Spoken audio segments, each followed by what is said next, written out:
আমাদের সমাজের 90 ভাগ না 99 ভাগ মানুষই তো 24 ঘন্টা আমাদের চালচলন ওদের মতো, বিজাতিদের মতো। তারপর ওরা আমাদেরকে বুকে নেয় না কেন, পিঠেই রাখে কেন? অনেকগুলা কেন জমা হয়ে যেতেছে এক জায়গায়, যে আমাদের চালচলন তো ওদেরই মতোই। আমাদের সমাজের যুবকরা এক সপ্তাহ নেটে তালাশ করে চুলের ডিজাইন, তারপরে স্ক্রিনশট দিয়া তারপরে যায় সেলুনে।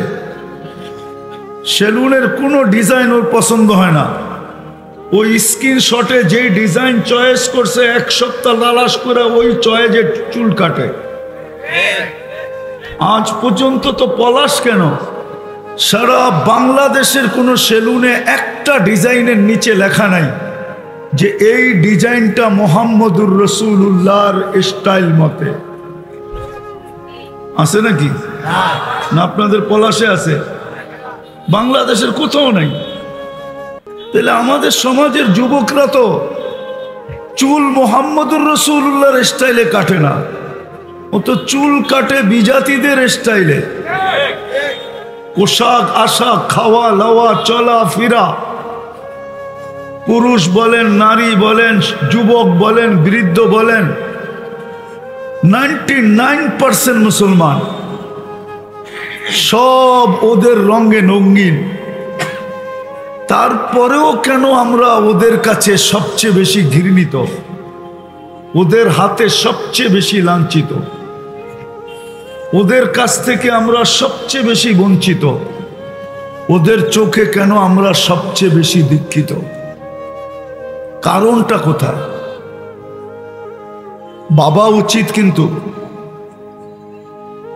বিবেকমান হিসাবে আমাদের সবার বাবা উচিত যে আমাদের বিয়ে ওদের মতো, আমাদের শাদী ওদের মতো, আমাদের 31st নাইট ওদের মতো। শুধু ওদের মতো না, আমি 31st নাইট আমেরিকাতেও দেখছি, কিন্তু বাংলাদেশের মতো এরকম দেখি নাই। প্রত্যেকটা বাড়ির ছাদ 31st নাইট, ঠিক না? প্রত্যেকটা এলাকায় 31st নাইট। 14 তারিখে বাংলাদেশে যেই ফুল নিয়ে কারাকারি হয়, হুজুররা বুঝবেন না, বেশিরভাগই তো হুজুর দেখা যাইতেছে, যারা বুঝার ওদের চেহারা খুব কম দেখা যাইতেছে। ওই 2-4 জন এদিক ওদিক দাঁড়ায় আছে, এরা বুঝবে 14 তারিখ কোনটা।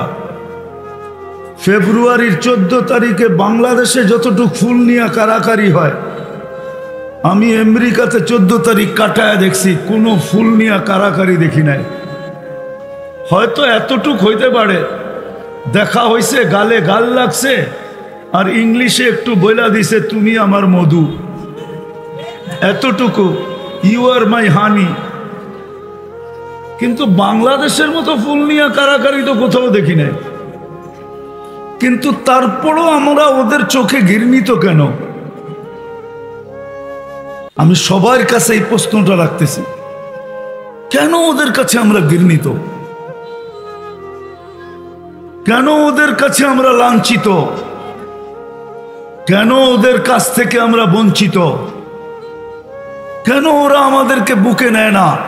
আর কবে নিবে? 90 ভাগ মুসলমান তো, 99 ভাগ মুসলমান তো ওদের রঙে রঙিন। স্কুল বলেন, কলেজ বলেন,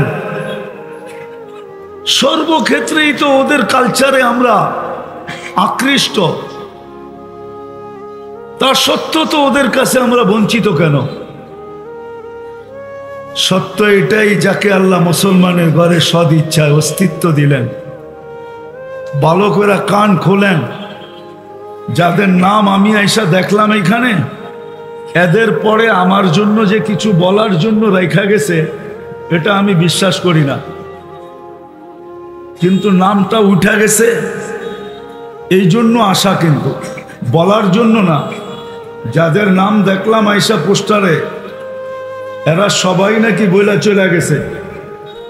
এদের বলার পরে আমার জন্য কিচ্ছু রেখা যায় না যে আমি কিছু আপনাদেরকে বুঝাবো, এটা আমার বিশ্বাস। কিন্তু চলে আসছি এই জন্যই বলতেছি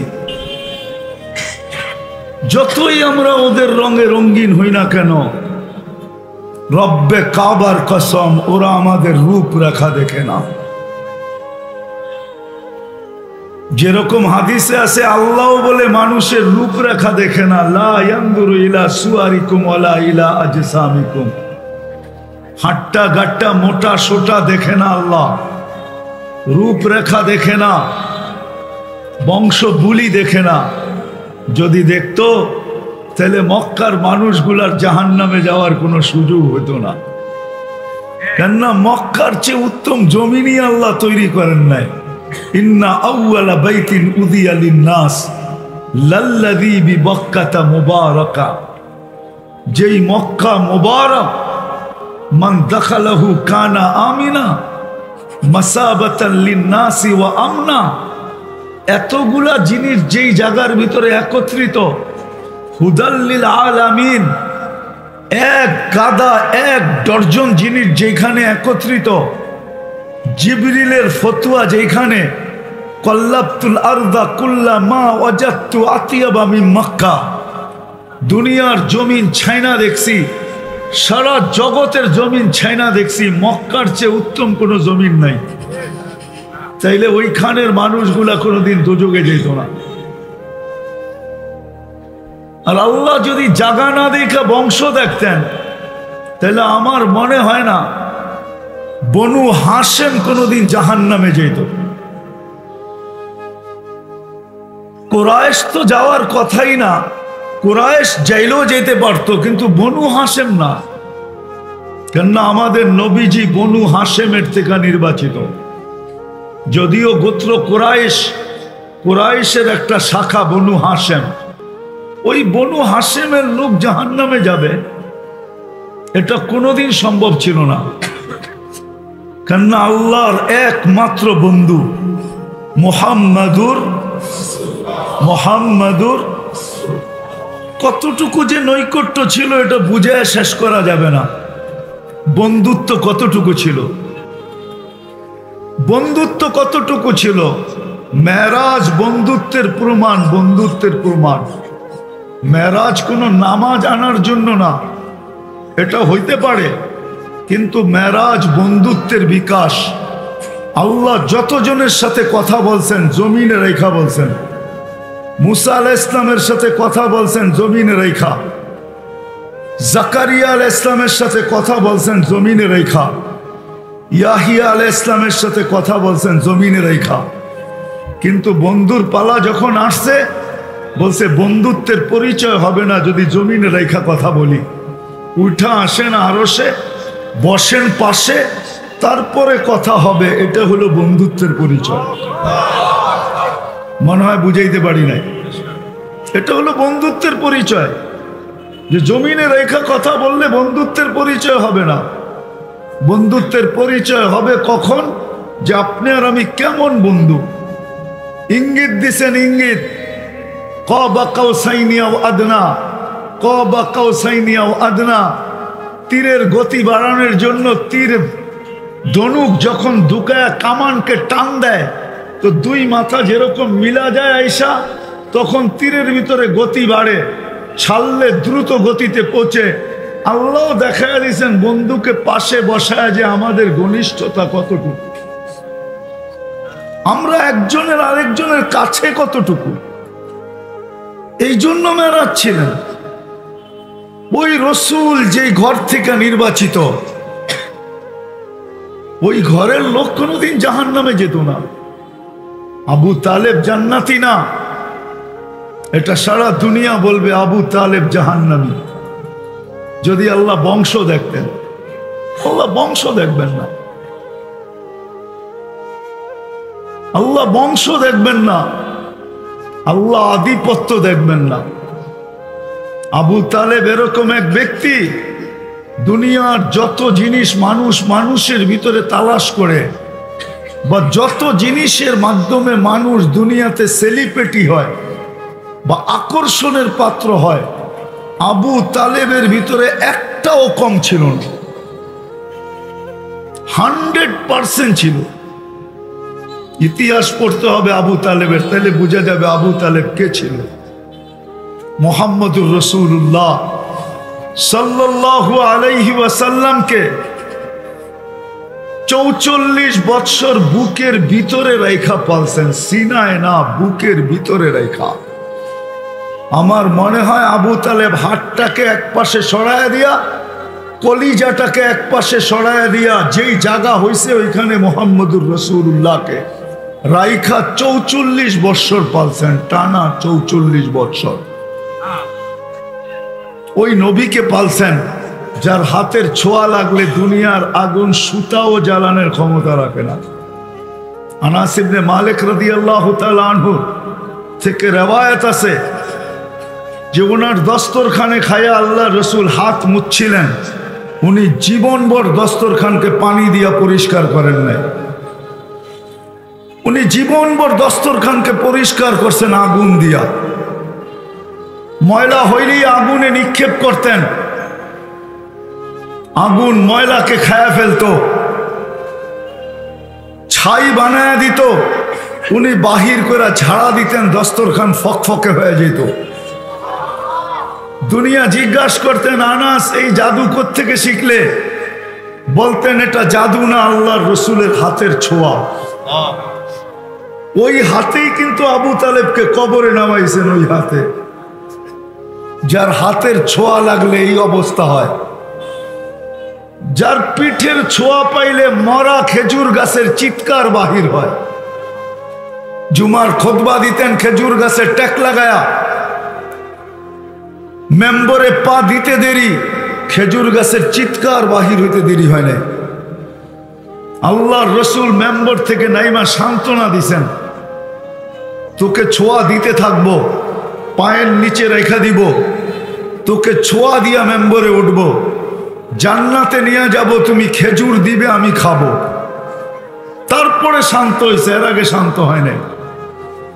যার হাতের ইশারা পাইলে ভাগ্য খোলে, গুই সাপকে ইশারা করতে দেরি, ভাগ্য খুলতে দেরি হয় নাই। শুধু ইশারা করছে আইয়ুহাদ্দাব, ও গুই সাপ বলতে দেরি। জীবিত গুই সাপ না, তাও মরা গুই সাপ, জীবিত হয়ে মাথা উঁচা করতে দেরি হয় নাই। উঁচা করে চিৎকার দিতেছিল, লব্বাইক ওয়া সাদাইক ইয়া যাইনা ওয়াফা ইয়াউমিল কিয়ামা। ও দোজাহানের বাদশাহ, আমার ভাগ্য খুলতে দেরি হয় নাই। পিওর আরবি ভাষায় আল্লাহ রসুল বলছে, এত সুন্দর আরবি বলিস, প্রশ্ন করব? বলে করতে পারেন। বলে লিমান তাবুদ, ইবাদত কার করিস? ফিস সামাই আরশুহু, আকাশে যার আরশ, অফিল আরদি সুলতানুহু, জমিনে যার রাজত্ব, অফিল বাহরি সাবিলুহু, সমুদ্রে যার রাস্তা, অফিল জান্নাতি রহমাতুহু, জান্নাতে যার রহমত, অফিল নার ইকাবুহু, জাহান্নামে যার শাস্তি। বলছে আমি কে বল?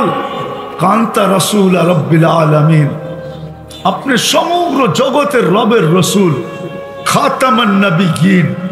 আপনার পরে 22 নম্বর আসতে পারে, 1 নম্বর আসতে পারে না। মনে হয় বুঝাইতে পারি না। 22 নম্বর আসতে পারে, কিন্তু 1 নম্বর না। আপনার পরে কোনো নবী নাই, রসুল নাই। মান আমানা বিকা ফাস, যে আপনার হুকুম মানবে, গোলাম হবে, তার ভাগ্য আমার মতো খুলবে। মান কাযিবা খাবা ওয়া খাসির, যে আপনার গোলাম হবে না, সে চির হতবাগা হবে, চিরদিনের হতবাগা। যার ইশারায় ভাগ্য খোলে, ওই নবী আবু তালেবকে 2 হাতে নিজের কবরে নামাইছেন। আবু তালেবের ভাগ্য খোলে নাই। কথা গুছায় নিয়ে আসতেছি। যাকে আল্লাহ 2 জিনিস সদ ইচ্ছায় দিছেন, 2 জিনিস, একটা হলো মুসলমানের ঘরে অস্তিত্ব দিছেন, আরটা হলো সর্বশ্রেষ্ঠ নবীর উম্মত বানাইছেন। ভালো মতে শুনা নেন, গাইথা নেন। ও যতই বিজাতির রঙে রঙ্গুক না কেন, গায়ের রঙে, বিজাতিদের রঙে যতই আমরা নিজেদেরকে রঙিন করি না কেন, 31st নাইট আরো যত জোরে সোরে মানাই না কেন, 14 তারিখ যতই জোরে সোরে মানাই না কেন,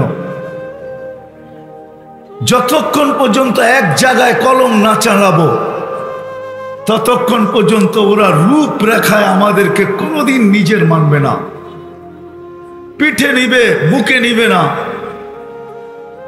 যতক্ষণ পর্যন্ত এক জায়গায় কলম না চালাবো। আর আমার বিশ্বাস মুসলমান আল্লাহর বিরুদ্ধে বলতে পারে, নামাজ নাও পড়তে পারে, রোজা নাও রাখতে পারে, জীবনে হজ নাও না করতে পারে, নাস্তিকতার পরিচয় দিতে পারে, কিন্তু আমার বিশ্বাস এক জায়গায় যায় সে নিজের কাছে পরাজিত হয়। যখন ধর্ম লেখার সুযোগ আসে কোথাও যে তোমার ধর্ম কি, তখনও সে ওইখানে লুকায় লুকায় মুসলমান লেখা আসে। আমার বিশ্বাস ওইখানে লুকায় হলো সে মুসলমান লেখা আসে। যদি অনলাইনে চেক করা যায় তাহলে আমার কথাটা সত্য হবে। মুসলমান খুব কমই আছে, মনে হয় না কদাচিৎ হবে কিনা, এটাও আমার সন্দেহ যে সে ওই জায়গাটায় মুসলমান না লেখে। কিন্তু সত্য এটাই, বিজাতিরা আমাদের এই বাহ্যিক রূপরেখা দেখে না। যদি দেখতো তাইলে কোনোদিন বসনিয়ায় গণহত্যা হতো না। আমাকে আবার বিরোধী মনে করেন না, যদি দেখতো তাইলে আজকে ফিলিস্তিনে এই রক্ত কোনোদিন ঝরত না। যদি রূপরেখা দেখতো, ওরা রূপরেখা দেখে না, ওরা তো দেখে অনলাইন। যেমন আল্লাহ দিল দেখে, ওরা দেখে অনলাইনে ফরমে কি ফিল আপ করে আসছে, মুসলমান না গায়রে মুসলিম। এই জন্য এক কথার এখানে সমাপ্তি ঘটাইতেছি, পলাশের মানুষের পায়ে হাত রাইখা বলতেছি, আসেন বিজাতির এই ইশক থেকে, ভালোবাসা থেকে আজকে তওবা করব। যতদিন পর্যন্ত আমরা তওবা না করব, সম্মিলিত তওবা না করব, যতদিন পর্যন্ত আমার মনে হয় না আবাবিল আকাশে উঠতেই থাকবে, মশা আমাদেরকে কাটতেই থাকবে, চিৎকারের ফেরেশতা ঘুমাইতে থাকবে, বাতাসের ফেরেশতাও উদাসীনতার ভিতরে সময় কাটাইতে থাকবে, যতদিন পর্যন্ত আমরা তওবা না করব। কেননা আল্লাহ সদ ইচ্ছায় মুসলমানের ঘরে অস্তিত্ব দিয়েছেন, সদ ইচ্ছায় মুহাম্মদুর রাসূলুল্লাহর উম্মত বানাইছেন। আজকে যে টিকা আছি এটাও শুধু মুহাম্মদুর রাসূলুল্লাহর কারণে টিকা আছি, নাইলে আমাদের টিকার কথা না। 1400 বছর পার হওয়ার কথা না, 1400 বছর হইতে চলছে। অতীত ইতিহাসে পাওয়া যায় না কোনো জাতিকে আল্লাহ এতটুকু সুযোগ দিছেন, 1400 বছর পর্যন্ত সুযোগ দিছেন। এরকম ইতিহাসের পাতায় কোনো জাতি পাওয়া যায় না। আমার নলেজে নাই, আপনাদের নলেজে থাকলে থাকতে পারে। কোনো জাতিকে আল্লাহ এতটুকু ছাড় দেন নাই। শুধু বন্ধুর সাথে অঙ্গীকার যে আপনি এদের মাঝে থাকবেন, আমি এদেরকে ধ্বংস করব, তো করব কি করে? কোরআনের তর্জমা বললাম, আপনি এদের মাঝে থাকবেন আর আমি এদেরকে সমূলে ধ্বংস করব, তো করব কি করে? আপনি যদি বলেন যে নবীজি আমাদের মাঝে আছে, তো আছে কোথায়? বাংলাদেশে না থাকতে পারে, কিন্তু মদিনা মুনাওয়ারায় আছে, এটা তো মানেন না? মদিনা মুনাওয়ারায় নাই? হ্যাঁ, আমাদের নবী হায়াতুন নবী, মামাতুন নবী না, কবরে জীবিত। যে সালাম দেয় তার সালামের জবাব নেন এবং জবাব দেন, সামনে যা দাঁড়াইলে চোখে দেখেন। আমাদের নবীজি হায়াতুন নবী, মামাতুন নবী। জানি না আপনারা হায়াতুন নবীর কায়েল কিনা, এটা জানি না। হায়াতুন নবী আমাদের নবী, উনি কবরে এখনো জীবিত আছে, সারা জীবন চোখের পানি ঝরায় গেছেন, এখনো চোখের পানি ঝরাইতেছেন। এই জন্য পায়ে হাত রাখা বলতেছি, মুসলমানের জন্য, আমাদের জন্য এখনো সুযোগ আছে। আসেন বিজাতির ভালোবাসার থেকে তওবা করি। কি রাজি? তওবা করেন অতি সত্বর। আমার কথা অন্যদিকে নিয়েন না, তওবা করা উচিত। আজকে আমাদের তওবা করা উচিত, সবার পায়ে ধরে বলতেছি। নাইলে যুবক, তুমি ভাইবো না যে তোমার বাড়িতে আইসা তোমাকে বিষা লাগায়া দিয়ে নিয়ে যাবে, এমন না। কেননা ওরা সারাদিন সফটওয়্যার দেখতেছে, সফটওয়্যার অনলাইনে দেখতেছে। তুমি ভাবছো তোমার আইডি নাম্বার পাবে, তো পাবে কোথায়? এই সফটওয়্যারের হেডকোয়ার্টার হলো ইহুদিদের কাছে, ইসরায়েলে।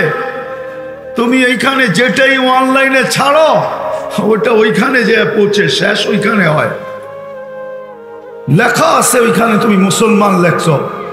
বিদায় যতই রঙিন হও, এই ছোট জীবনটা কাটায় যেতে পারবে। সত্য এটাই, ছোট জীবনটা কাটবে। আমি অস্বীকার করি না, এই ছোট জীবনটা কেটে যাবে। কেননা এটার গতিরোধ করার কোনো মেশিন এখনো আসে না, আর কোনোদিন আসবে না। আর এটাকে পাওয়ার ব্যাংকে ভরেও রাখা যাবে না, এটা কেটে যাবে। কিন্তু কালকে কাটবে না, কালকে কাটবে না। এই জন্যই বলতেছি কালকে কাটবে না। কালকে এই শব্দ তোমাকে না শুনতে হয়, এই জন্য আজকে তওবা দরকার। কেননা কালকে এই শব্দ যদি শুনতে হয় যে সুহকান সুহকান লিমান দাইয়ারা বাদি, যাও সরো দূরে, তাইলে কিন্তু বড় বিপদ হবে। সত্য কথা কোরআন বুঝায়, আস্তাগফারা লাহুর রাসূল লাওয়াজাদুল্লাহ তাওয়াবার রহিমা।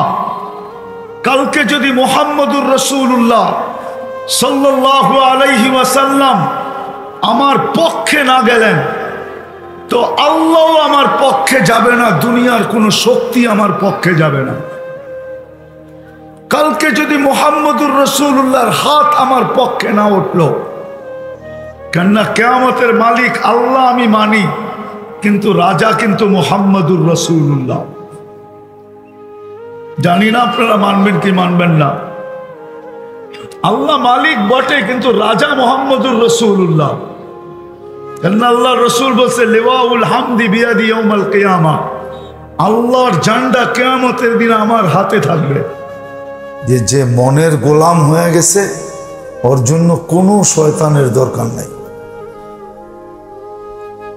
ওর জন্য কোনো, এতটুকুই যথেষ্ট, মনের গোলামই যথেষ্ট, আর কিচ্ছু লাগবে না। বরং শয়তান দেখা ওকে দেখা হাসবে আর বলবে ঠিক আছে, তুই আর আমি এক পীরেরই মুরিদ, তোর পিছনে আমার মেহনত করার দরকার নেই। কেননা আমিও মনের মুরিদ ছিলাম, তুইও মনের মুরিদ, তুই আর আমি এক পীরেরই মুরিদ। আমরা দুইজন পীর ভাই আজকের থেকে। আর তুই আমার শিষ্য না, বরং পীর ভাই। পীর ভাই বলে না, এক পীরের মুরিদ হইলে কি বলে? পীর ভাই। শয়তানে বলবে তুই আর আমি পীর ভাই, ওর জন্য আর কিচ্ছু লাগবে না। যে মনের অনুগত্য হয়ে গেছে, এই জন্য সময়টা কিন্তু কেটে গেছে। আজকে 22 তারিখের রাত্র, একটা বেজর চলে গেছে, আজকে জোর, কালকে 23 তারিখের রাত্র হবে। জানি না লাইলাতুল কদর সামনে আছে না পিছিয়ে চলে গেছে। এই জন্য উচিত, আল্লাহ যখন অল্প খাটায় অনেক দিতে চান দেন, তাহলে আমি বেশি খাটলে কতটি দিবে। এই জন্য দুইটা কাজ করা উচিত। একটা হলো ইবাদত বন্দেগীর মাত্রা বাড়ায় দেওয়া উচিত, আর একটা হলো অনুনয় বিনয় কান্নাকাটি বাড়ায় দেওয়া উচিত। অনুনয় করা, বিনয় করা, আল্লাহর সামনে কান্নাকাটি করা, এতটুক কান্নাকাটি করা, কান্না না আসলো ভান করা, কেননা বাহানা পর্যন্ত এই উম্মতের জন্য গ্রহণযোগ্যতা রাখে। আবু বকর সিদ্দিক রাদিয়াল্লাহু তাআলা আনহু জিজ্ঞাসা করে আনিছেন যে কান্না না আসলে কি করব? তো আল্লাহর রাসূল বলছে কান্নার ভান ধরলেও হবে, আল্লাহর কাছে গ্রহণযোগ্য হবে। এই সুযোগটা কেন হাত থেকে ছাড়তেছি? মনকে মাইনা কালকে তো আমি কানবো, কানতে কানতে কানতে কানতে কানতে কানতে কানতে চোখের পানি দিয়া বন্যা বয়া দিবে, বন্যা। আজকে মাসির মাথা পরিমাণ সমান পানির দাম আছে, কালকে বন্যা বয়াবে। হাদিসে যা আছে সত্য আছে, মিথ্যা নেই। হ্যাঁ, ওইটাই এখন দেখানো যাবে না। আর দেখানো যদি যাইতো তাহলে তো দুনিয়ার সমস্যা সমাধান হয়ে যেত। দুনিয়ায় এত মতের মানুষ হতো না, এত মতবাদের মানুষ হতো না, এত যুক্তি তর্ক হতো না, একটা দিয়ে ডিসাইড হয়ে যেত না। দুনিয়া যাজার সাজার জায়গা না। এইখানে প্রতিদানও দিবেন না, আবার এখানে শাস্তিও দিবেন না। যাজা সাজার জায়গা তো আখেরাতে। তো ওই দিন কানলে কোনো লাভ হবে না। এই জন্য খুব আল্লাহর রসুলের ইত্তেবা করতে যায়, সুন্নত অনুযায়ী কমসে কম এই 10টা দিন নফলের পরিশ্রম চাইছে। নফল করবে, সওয়াব দিবে ফরজের। ফরজ আদায় করবে একটা, সওয়াব দিবে কয়টা? 70টা। তাহলে কথায় মিল হইল মনে হয়। মানুষ খাটায় বেশি, দেয়। মানুষ যত নিম্নমানেরটাকে উচ্চমান বলে বেচতে পারে, যেটা মানুষের স্বভাব। কিন্তু আল্লাহ এরকম না, আল্লাহ বিলকুল উল্টা। খাটাবে কম, দিবে বেশি। আর প্রমাণ কি হবে? যে এক নফল, এক ফরজ। এক ফরজ 70 ফরজ। খাটাবে এক রাত্র, দিবে 83 বছর।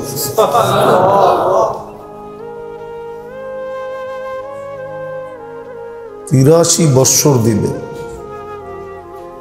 তারপরও বিবেকের ভিতরে ঢোকে না।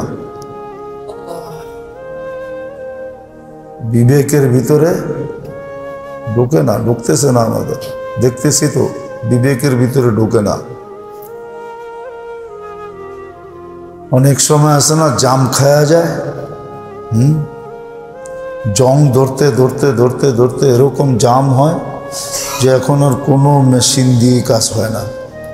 কি নাট করে না, নাট খোলা যায় না, হয়তো কাইটা ফেলাইতে হয়, নাইলে ভাঙ্গা ফেলাইতে হয়। আমাদের তো এরকমই হয়ে গেছে, ঢুকে না, জাম হয়ে গেছে, কারো ঢুকতেছে না। যুবক বলেন, বৃদ্ধ বলেন, শিক্ষিত বলেন, অশিক্ষিত বলেন, কারো ভিতরে এই জিনিসটা ঢুকেই না যে পরিশ্রম কতটুক দিতেছে, কতটি। এই জন্য আল্লাহ রসুল সাল্লাল্লাহু আলাইহি ওয়াসাল্লাম কমসে কম শেষ 10 দিনে পরিশ্রমের মাত্রা, আল্লাহর দেওয়ার মাত্রা যেরকম বেশি, আল্লাহর রসুলের পরিশ্রমের মাত্রাও এত বেশি হতো। শেষ 10 দিনে উঠা পোড়া লাগতেন, নিজেও লাগতেন, ঘরালাদেরকেও লাগাইতেন, বাচ্চা কাচ্চাকেও লাগাইতেন, এবং কোমর কাইসা লাগতেন। অক্লান্ত পরিশ্রম করতেন। কখনো কখনো আসে, এটা সত্য, কখনো কখনো হয় এরকম যে দয়া করার ছিল না, কিন্তু প্রেক্ষাপট দয়া করতে বাধ্য করতেছে। পরিশ্রম দেখা মন গলা গেছে, পরিশ্রম দেখা মন গলা গেছে। আল্লাহর সাথে তো তুলনা দেওয়া চলে না, তারপরেও বুঝাইতেছি।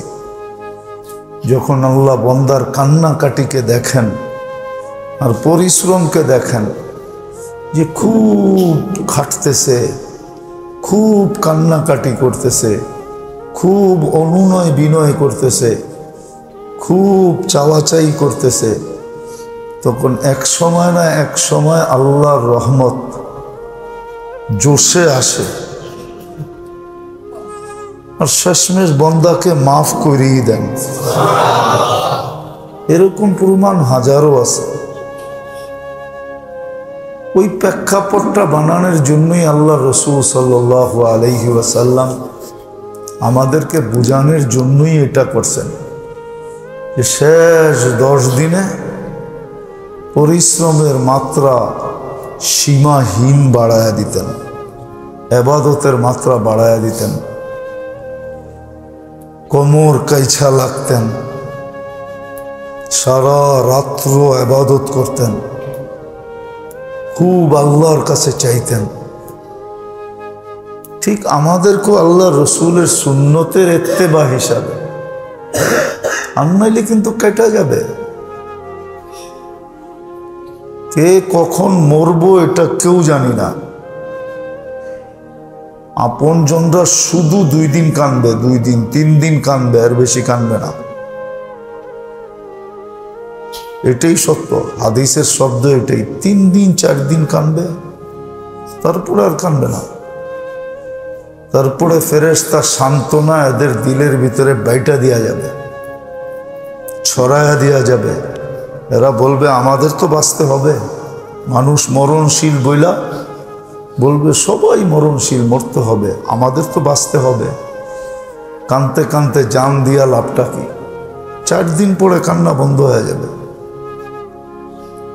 মাঝে মাঝে একটু আফসোস করবে, কখনো সিজনে সিজনে মনে উঠলে একটু আফসোস করবে, এছাড়া কেউ স্মরণ করবে না। একজনও এখানে নাই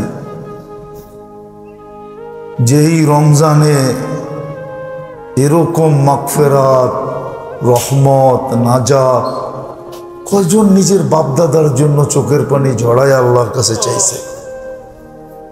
কয়জন অনুনয় বিনয় করছে? কয়জন কাগতি মিনতি করছে? একজনও না। নিজের জন্যই করে না, বাপের জন্য কোত্থেকে করবে, ভাইয়ের জন্য কোত্থেকে করবে? কেউ তো নিজের জন্যই করে নেয়। এই রমজানে কয়জন বলতে পারবো যে 1 ফোঁটা পানি চোখ দিয়ে বাইর হয়েছে? কয়জন বলতে পারবো যে 1 ফোঁটা পানি চোখ দিয়ে রমজানে বাহির হয়েছে? নিজের জন্যই তো 1 ফোঁটা পানি জড়াই নেই, বাপের জন্য কোত্থেকে জড়াবো? ঠিক আমার জন্য কেউ জড়াবে না। এই জন্য আল্লাহ খাটান কম, দেন বেশি, এটাই বুঝাইতেছিলাম। এই জন্য আর যখন বেশি খাটবো তো কত বেশি দিবে।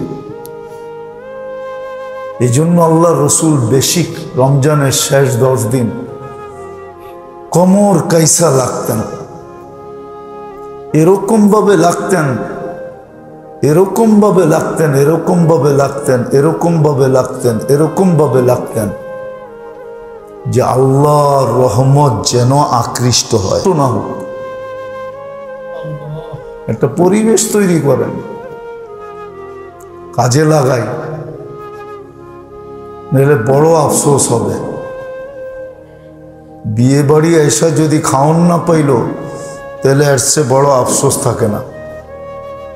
কেন বিয়ে বাড়ি তো খাওয়ানোর জন্যই বিয়ের বাড়ি। আজকাল এতেকাফে আইসা মসজিদে 10 দিন থাইকা যদি আল্লাহর রহমতকে আমার দিকে না টানতে পারলাম তাহলে এর চেয়ে বড় আফসোস কিছু হবে না। এই জন্য সবার কাছে দরখাস্ত, এই 10টা দিনে জোর লাগায় দিই, জোর। কিন্তু প্রথম দিনই রাত্রে আমি বলছিলাম এশারের পরে যে মনের গোলাম হয়ে গেছে ওর জন্য কোনো শয়তানের দরকার নাই, ওর জন্য কোনো, এতটুকুই যথেষ্ট, মনের গোলামই যথেষ্ট। আর কিচ্ছু লাগবে না। বরং শয়তান ওকে দেখা হাসবে আর বলবে, ঠিক আছে, তুই আর আমি এক পীরেরই মুরিদ, তোর পিছনে আমার মেহনত করার দরকার নেই, কেননা আমিও মনের মুরিদ ছিলাম, তুইও মনের মুরিদ, তুই আর আমি এক পীরেরই মুরিদ, আমরা দুইজন পীর ভাই। আজকের থেকে আর তুই আমার শিষ্য না, বরং পীর ভাই। পীর ভাই বলে না, এক পীরের মুরিদ হইলে কি বলে? পীর ভাই। শয়তানে বলবে, তুই আর আমি পীর ভাই, ওর জন্য আর কিচ্ছু লাগবে না, যে মনের অনুগত্য হয়ে গেছে। এই জন্য সময়টা কিন্তু কেটে গেছে। আজকে 22 তারিখের রাত্র, একটা বেজর চলে গেছে, আজকে জোর, কালকে 23 তারিখের রাত্র হবে। জানি না লাইলাতুল কদর সামনে আছে না পিছিয়ে চলে গেছে। এই জন্য উচিত, আল্লাহ যখন অল্প খাটায় অনেক দিতে চান, দেন, তাহলে আমি বেশি খাটলে কতটি দিবে। এই জন্য দুইটা কাজ করা উচিত। একটা হলো ইবাদত বন্দেগীর মাত্রা বাড়ায় দেওয়া উচিত, আর একটা হলো অনুনয় বিনয় কান্নাকাটি বাড়ায় দেওয়া উচিত। অনুনয় করা, বিনয় করা, আল্লাহর সামনে কান্নাকাটি করা, এতটুক কান্নাকাটি করা, কান্না না আসলো ভান করা, কেননা বাহানা পর্যন্ত এই উম্মতের জন্য গ্রহণযোগ্যতা রাখে। আবু বকর সিদ্দিক রাদিয়াল্লাহু তাআলা আনহু জিজ্ঞাসা করে আনিছেন যে কান্না না আসলে কি করব? তো আল্লাহর রাসূল বলছে, কান্নার ভান ধরলেও হবে, আল্লাহর কাছে গ্রহণযোগ্য হবে। এই সুযোগটা কেন হাত থেকে ছাড়তেছি? মনকে মাই না, কালকে তো আমি কানবো, কানতে কানতে কানতে কানতে কানতে কানতে কানতে চোখের পানি দিয়া বন্যা বয়া দিবে, বন্যা। আজকে মাসির মাথা পরিমাণ সমান পানির দাম আছে, কালকে বন্যা বয়াবে। হাদিসে যা আছে সত্য আছে, মিথ্যা নেই। হ্যাঁ, ওইটাই এখন দেখানো যাবে না। আর দেখানো যদি যাইতো, তাহলে তো দুনিয়ার সমস্যা সমাধান হয়ে যেত। দুনিয়া এত মতের মানুষ হতো না, এত মতবাদের মানুষ হতো না, এত যুক্তি তর্ক হতো না, একটা দিয়ে ডিসাইড হয়ে যেত না। দুনিয়া যাজার সাজার জায়গা না। এইখানে প্রতিদানও দিবেন না, আবার এখানে শাস্তিও দিবেন না। যাজা সাজার জায়গা তো আখেরাতে। তো ওই দিন কানলে কোনো লাভ হবে না। এই জন্য খুব আল্লাহর রসুলের ইত্তেবা করতে যায়, সুন্নত অনুযায়ী কমসে কম এই 10টা দিন চলে গেছে। 10টা দিনের একদিন তো চলে গেছে। আজকে 22-এর তারাবি, 22 হয়ে গেছে রোজা, 22 রোজা হবে, ঠিক না? চলে যেতেছে, একদিন রমজান চলে যাবে। হইতে পারে এটো হাদিসে আছে, নামাজির মুখে নামাজকে মাইরা দিয়া চলে যায়। হাদিসে আছে,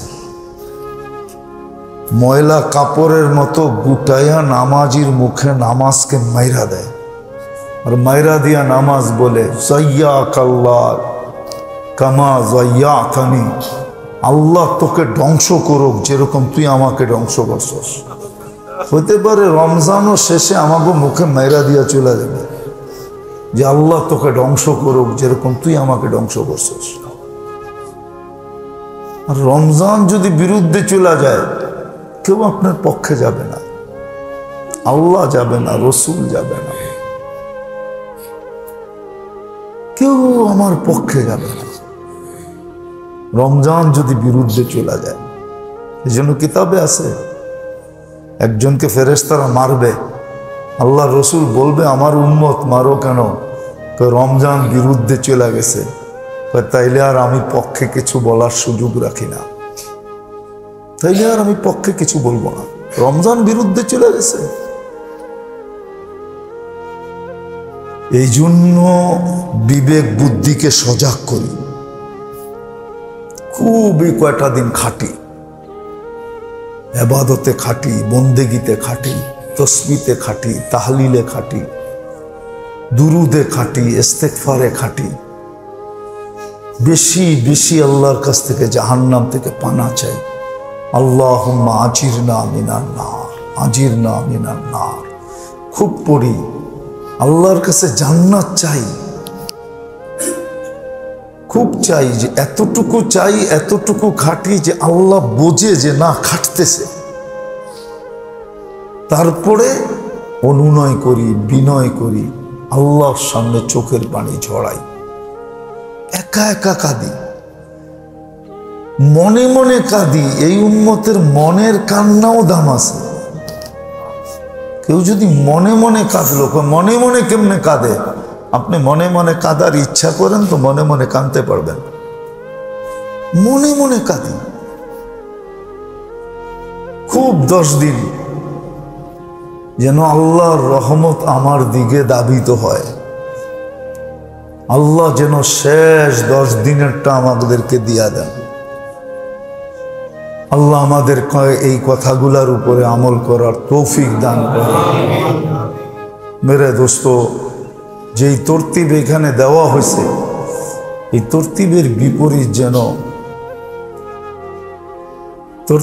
বিপরীত যেন কালকে বলা হয়েছে যে ইনফেরাদি সময় আমি কেমনে কাটাবো, ইস্তেমাই সময় কেমনে কাটাবো, কাউকে যেন জাগাইতে না হয়।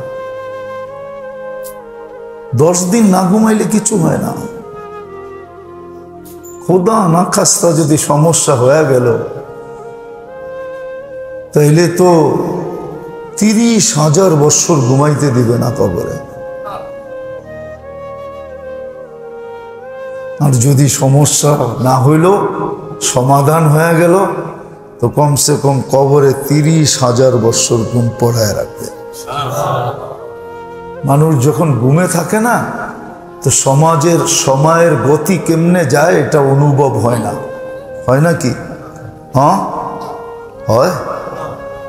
সদরঘাটতে উইটা ঘুমাইছে, উইটা দেখে বরিশালের স্টেশনে লঞ্চ দাঁড়ায় আছে। ও তো ভাবব মাত্র ঘুমাইলাম, এখনই আয়া লেগে গেল, ঠিক না? কিন্তু না, 5-6 ঘন্টা পরে লাগছে। ঘুমের ভিতরে সময়ের গতি বোঝা যায় না। আর যখন সজাগ থাকে, তখন মুহূর্তে মুহূর্তে বোঝা যায় যে সময় কেমনে যাইতেছে। এই জন্য সমাধান করা কালকের থেকে, সকাল থেকে রুটিন মতে 11টা 11:30 উঠার টাইম যেটা লেখা আছে, আগে উঠা যাব, তারপরে জোহর পর্যন্ত যেটা আছে ওই সময়টা ওটার ভিতরে কাটাবো। লম্বা কিছু না, অল্প কয়েকটা জিনিস বুঝাইলাম না, যে 3টা সূরা, সূরায়ে ফাতিহা সহ 2-3টা দোয়া, কিছু ফরজের অংশ একটু ঠিক করা। জোহরের পরে আবার নামাজের মস্ক হবে। আসরের পর থেকে কমসে কম 6 তসবিহাত যেটা আছে, এটাকে পুরা করা চাই। সুবহানাল্লাহ, আলহামদুলিল্লাহ, লা ইলাহা ইল্লাল্লাহ, আল্লাহু আকবার, ইস্তেগফার, দুরুদ শরীফ। একবার ইফতারি যতক্ষণ পর্যন্ত দস্তরখানে আমাকে ডাকা না হয়, কেননা বিকালের সময়টা বড় দামি সময়, মুখ্যম সময়। আল্লাহ করুক, আল্লাহ আমাদেরকে এইভাবে কাজে লাগানোর তৌফিক দান করে। আল্লাহুম্মা সাল্লি ওয়া সাল্লিম ওয়া বারিক আলা হাবিবিকা মুহাম্মদ কামা আনতা তুহিব্বু ওয়া তারদা। আল্লাহুম্মা লাকাল হামদ কামা ইয়ানবাগি লিজালালি ওয়াজহিক ওয়া আযীমি সুলতানিক ইয়া হাইয়্যু ইয়া কাইয়্যুম ইয়া আলিয়্যুল আযীম। আয় আল্লাহ, আমাদের রোজাকে কবুল করেন। আমাদের সমস্ত ইবাদত বন্দেগীকে কবুল করেন। আয় আল্লাহ আমাদের ইতিকাফকে কবুল করেন, আপনার ঘরে বসাটাকে কবুল করেন। আয় আল্লাহ শুধু বসাটা কবুল করেন, আমরা কবুলিয়াত চাই আর কিচ্ছু চাই না। আল্লাহ আমাদেরকে মোতাকিফিনদের অন্তর্ভুক্ত করেন, মোতাকিফিনদের অন্তর্ভুক্ত করেন, মোতাকিফিনদের অন্তর্ভুক্ত করেন, মোতাকিফিনদের অন্তর্ভুক্ত করেন। যে যেখানে ইতিকাফে বসছে আল্লাহ সবাইকে আপনি অন্তর্ভুক্ত করেন, সবাইকে আপনি অন্তর্ভুক্ত করেন, সবাইকে আপনি অন্তর্ভুক্ত করেন, সবাইকে আপনি অন্তর্ভুক্ত করেন। আয় আল্লাহ সময়গুলা যেইভাবে কাটাইলে আল্লাহ আমরা নাজাতের উপযোগী হব, নাজাতের উপযোগী হব, নাজাত পাবো আপনার পক্ষ থেকে রহম আর করম দ্বারা নাজাত মিলবে। ওইভাবে সময়টাকে কাটানোর তৌফিক নসিব করেন। যার যে পেরেশানি আছে দূর করে দেন, প্রয়োজন আছে মিটায়া দেন, অসুস্থ আছে শেফায়ে কামেলা আজেলা দায়েমা মুস্তামিররা নসিব করেন। আয় আল্লাহ মুর্দেগানদেরকে মাফ করা দেন, মুর্দেগানদেরকে মাফ করা দেন, আপনার হাবিবের সমস্ত উম্মতকে মাফ করা দেন, জিন ইনসানকে মাফ করা দেন। সর্বশেষ ফিলিস্তিনকে আপনি জয় যুক্ত করেন। আল্লাহ যা চাইতে পারলাম তাও দেন, যা চাইতে পারলাম না তা। আল্লাহ তিনটা কথা আমাকে বুঝাইয়া দিছে, হাদিসে কুদসির ভিতরে আছে। আল্লাহ বলে লাউ আমারতুল আরদা লাক্তাল আতকাফি বাতনিহা, বেশি কিছু লাগবে না, আমি জমিনে হুকুম দিব সবাইকে পেটের ভিতরে নিয়ে আসবে। লাউ আমারতুল বাহরা লা আগরাকাতকা ফি কারিহা। তোমরা কি জানো আমেরিকা কোথায়? দুই দিকে কি কি দুই দিকে, একদিকে আটলান্টিক আর একদিকে কি সাগর? প্রশান্ত মহাসাগর, প্যান প্যাসিফিক। দুই দিক দিয়ে দুটোটা পার হইতে 8 ঘন্টা লাগে। কয় ঘন্টা? কয় ঘন্টা? প্যান প্যাসিফিক পার হইতে 8 ঘন্টা লাগে। টোকিও টু লস এঞ্জেলিস 8 ঘন্টা লাগে পার হইতে। আর আটলান্টিক পার হইতে 8 ঘন্টা লাগে। কয় ঘন্টা? কয় ঘন্টা? সমুদ্রকে হুকুম দিতে দেরি, পেটে নিতে দেরি করবে না। আল্লাহ বলে লাউ আমারতুল বাহরা লা আগরাকাতকা ফি কারিহা। ফেরেশতাকে হুকুম দিতে দেরি, সাইজ করতে দেরি করবে না। সাইজ আমি কিতাব দেখা বলতেছি না, চোখে দেখা বলতেছি। দুনিয়াতে যত জাতিকে আল্লাহ সাইজ করছেন আমার হাতের করে গুনতে হবে কোনটা বাদ আছে কিনা, বাকি সব আমার এই 2 চোখে দেখা শেষ। এই জন্য আমার ভিতরে অন্য জিনিস কাজ করে, কেন আমি চোখে দেখছি আর আরেকজনে কিতাব পড়ছে। সমান? কোরআনে যত ধ্বংস স্তূপ আছে সব আমার চোখে দেখা শেষ। আমি 60 ফিট আলা, 60 হাত লম্বা, 120 ফিট ওয়ালা কওমে আদের মাথার খুলিও দেখছি। মাথার খুলিটা এখনো রাখা আছে। আমি 2 চোখ দিয়ে দেখা আসছি, ওদের এলাকা দেখা আসছি। আমাকে বুঝাইতে হবে না। এই জন্য আমি আপনাদের পায়ে ধরে বলি, আসেন আমরা সারাদিন আল্লাহর কাছে তওবা করি আর 5 ওয়াক্ত নামাজ পড়ি আর আল্লাহর কাছে দোয়া করি। রব্বে কাবার কসম, আল্লাহ মুসলমানের হাত কালো করতে চান না। বাংলা একটা কথা বলে, মশা মেরে হাত কালো করার ইচ্ছা ছিল না, সুযোগ পেলে কামড় মারে শান্তি আমায় দিল না। আল্লাহ মশা মেরা মুসলমানের হাত কালো করার কি ইচ্ছা রাখেন না। আল্লাহ নিজে লড়বে, নিজে নিজে নিজে নিজে। আল্লাহর কাছে ডিফেন্সের অভাব নাই। আল্লাহ আমাদেরকে দিয়ে লড়াবে না, লড়াবে না। আল্লাহ বদরে বইলা দিছেন, বন্ধুকে বলছে আপনি মারেন না আমরা মারছি, এখানে দুইটা প্রশ্ন আসে। একটা প্রশ্ন আসে, গরম, এই রমজান, এত দূর মদিনার থেকে আমাদেরকে বদরে কেন নিয়ে আসলেন? আপনি যখন মারছেন আপনি মেরে দিতেন, আমরা বাড়িতে থাকতাম, রোজা রাখতাম। রমজান মাস, একদিকে গরম আবার রোজা, এটাও তো ছেড়ে দিছি রোজা। ওই মাসে রোজা ওই কয়দিন রোজা রাখা হয় নাই, আমগরে কেন আনলেন? আল্লাহ কয়, বন্ধু আপনি না আসলে খেলা জমবো না, আপনারে খেলা জমানোর জন্য আছে। কি খেলা? কি আমারে ডাকলি কে লেগা? কয় ডাকছি কে লেগা? দেহি তোর শক্তি কতটুকু। লেগে তো ডাকে না, বুঝাইতে পারি না তোমাকে। আরেকটা জবাব দিছে আল্লাহ যে আপনাকে ডাকছি কেন জানেন? দর্শক না হইলে খেলতে ভাল লাগবে না। খেলবো তো আমরাই, কিন্তু দর্শক তো লাগবো।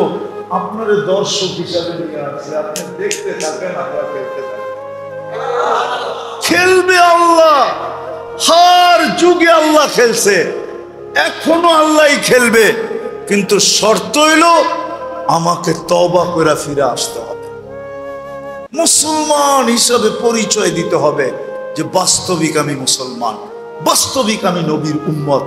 এই পরিচয় যদি দিতে পারি তো রব্বে কাবার কসম, হতে পারে আজকে এই মজমা যদি মনের থেকে তওবা করে থাকে।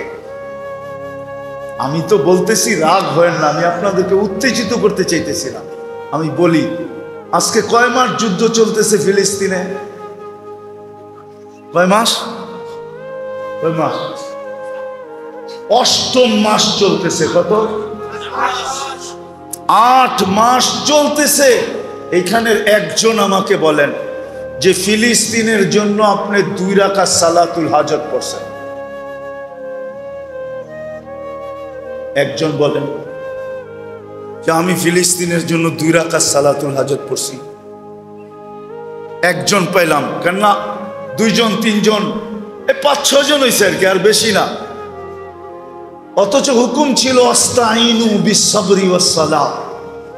বাংলাদেশের 18 কোটি মানুষ যদি 2 রাকাত করে নামাজ পড়া সেজদায় যায়া বলতো, আল্লাহ তুমি না হুকুম দিছো তোমার কাছে সাহায্য চাওয়ার জন্য নামাজ দিয়া, আল্লাহ আমরা কোথায়? ফিলিস্তিন কোথায়?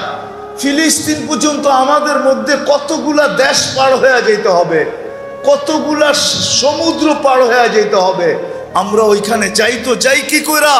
আমি কিন্তু তোমার কদমে আয়া পড়ছি, তুমি সাহায্য করো। করছেন? কি করছেন? একজন যুবকও তো হাত উঠাইতে পারলো না যে আমি 2 রাকাত পড়ছি, 8 মাস হয়ে গেছে। আচ্ছা বাদ দেন নামাজ, আজ পর্যন্ত ফিলিস্তিনের জন্য 2 টাকা সদকা করছেন? মাশাআল্লাহ, এডি কইরা থাকতে পারে এরা মনে হয় 2500-এ আমার ওয়াজ শুরুতে শুনছে। যুদ্ধ যখন লাগছে তখন মনে হয় আমি 2500-এ মনে হয় 50টা ওয়াজে বলছি যে তুমি যাইতে পারো না, 2 টাকা সদকা করো। এরা মনে হয় ওইখানে শুনছে, তারপরে 2 টাকা করছে, বাকি মজমা তো করে নাই। আমাদের তো 2 টাকা সদকা করা দরকার ছিল। হাদিসে তো আছে as-সাদকাতু তারুদ্দুল বালা, সদকা বিপদকে দূর করে। আমি 2 টাকা সদকা করে বলতাম, আল্লাহ আমি কিন্তু 2 টাকায় সদকা করলাম ফিলিস্তিনের জন্য, আপনি কিন্তু বিপদটা দূর করে দেন। আপনার বন্ধু না বলছে সদকা করলে নাকি বিপদ দূর হয়? আপনি জানেন না আমরা কোথায়, ফিলিস্তিন কোথায়? আমরা মন চাইলেও যাবো তো যাবো কি কইরা? যাওয়ার তো কোনো স্কোপ নাই, কোনো সুযোগ নাই, বিদায় আমি সদকা করলাম। আমরা তো সদকা করি নাই। উচিত ছিল কি ছিল না? হ্যাঁ হ্যাঁ, তাহলে আপনি খালি চিল্লাইলেইব না কামও করতে হইব? তাইলে আজকের থেকে নিয়াত করেন, যতদিন যুদ্ধ শেষ না হবে আমি ডেলি 2 রাকাত সালাতুল হাজত পড়ব। কে কে পড়বেন দেখি? মনের থেকে বলেন কিন্তু, যে যতদিন যুদ্ধ বন্ধের খবর না পাবো ততদিন আমি 2 রাকাত। আর যদি না পড়তে পারি 1 টাকা হইলেও ডেলি সদকা করব। পারবেন? এটা তো সহজ। 1 টাকা ফিলিস্তিনের নামে সদকা করেন। আল্লাহ আমাদের সবাইকে আমল করার তৌফিক দান করেন। ওমা আলাইনা ইল্লাল বালাগ। দোয়া করমু করতেইব। আল্লাহুম্মা লাকাল হামদ কামা ইয়ানবাগি লিজালালি ওয়াজহি ওয়া আযীমি সুলতানি। আয় আল্লাহ, বলার পর্ব ছিল শেষ, শোনার পর্ব শেষ। আল্লাহ আজকে চাইতেই চাইছিলাম না, কেননা প্রথমেই বুঝা ফেলছি এই মজমা কবুল হওয়ার কথা ছিল রোডে, হওয়ার কথা ছিল ময়দানে, আপনি নিয়ে আসছেন আপনার ঘরে। এটা দিয়েই বসতেছিলাম যে এই মজমা কবুল হয়ে গেছে। কবুল যেটা হয়ে যায় ওইখানে আবার হাত পাতবো কি কইরা? তারপরও সবাই বলতেছে হাত পাইতেই ফেললাম মালিক, কিন্তু কোথায় বসে হাত পাতলাম এটাও তো দেখেন, কাদেরকে নিয়ে হাত পাতলাম এটাও দেখেন, কোন সময় হাত পাতলাম এটাও দেখেন। শুধু সামনে যারা আছে তারা না, মসজিদের ভিতরে যারা আছে তারা না, বাহিরও মানুষ ভরা। আয় আল্লাহ, আমার মন বলে অন্তরালেও মাবুলরা হাত উঠায় বসে আছে, যুবকও হাত উঠায় বসে আছে, যুবতীও হাত উঠায় বসে আছে, ছোট হাত উঠায় বসে আছে, বড় হাত উঠায় বসে আছে, সাদা দাড়িওয়ালাও হাত উঠায় বসে আছে, কাঁচা দাড়িওয়ালাও হাত উঠায় বসে আছে। মালিক, আজকে বেশি কিছু চাবো না, শুধু এতটুক চাবো, যে যুবকরাই আয়োজন করছে, যারা এই আয়োজনটা করছে, আল্লাহ তাদের আয়োজনকে কবুল করেন, আয়োজকদেরকে কবুল করেন, এই এলাকাবাসীকে কবুল করেন, 2500কে কবুল করেন, 2500কে কবুল করেন, আর মানুষগুলাকে কবুল করেন, আর নারী পুরুষকে কবুল করেন। আয় আল্লাহ, আয় আল্লাহ কবুল করেন, আয় আল্লাহ কবুলিয়াত চাই। আজকের মজমা যে কবুল হইলো, আয় আল্লাহ এটার কোন নিদর্শন আমাদেরকে দেখায় দেন, কাউকে না কাউকে দেখায় দেন, যাতে যুবকরা আরো উৎসাহিত হয় যে আজকের মজমা কবুল হয়ে গেছে, আজকের যুবক কবুল হয়ে গেছে, যুবতী কবুল হয়ে গেছে, নারী কবুল হয়ে গেছে, পুরুষ কবুল হয়ে গেছে, ছোট কবুল হয়ে গেছে, বড় কবুল হয়ে গেছে, দাড়ি কাঁচা কবুল হয়ে গেছে, দাড়ি পাকা কবুল হয়ে গেছে। আল্লাহ আমরা কবুলিয়াত চাই, আল্লাহ আমরা আমাদের গুনাহ মাফ চাই, আমরা তওবা করছি, আমাদের তওবা কবুল করেন, আমাদের অঙ্গীকার কবুল করেন। আমরা ফিরে আসতে চাইতেছি মালিক, ফিরে আসতে চাইতেছি। সত্য আমরা ইসলামের ইজ্জত রাখি নাই, সত্য আমরা ইসলামের ইজ্জত রাখি নাই, সত্য আমরা নবীর আদর্শের ইজ্জত রাখি নাই। সুবিধা ভুক্ত করতেছি কিন্তু নবীর ইজ্জত রাখি নাই, আমরা ইসলামের ইজ্জত রাখি নাই।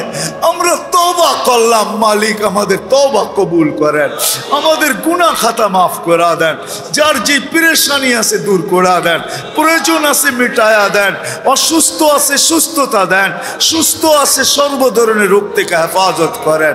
জটিল রোগে যারা আক্রান্ত তাদেরকে শেফায়ে কামেলা আজেলা দায়েমা মুস্তামিররা নসিব করেন।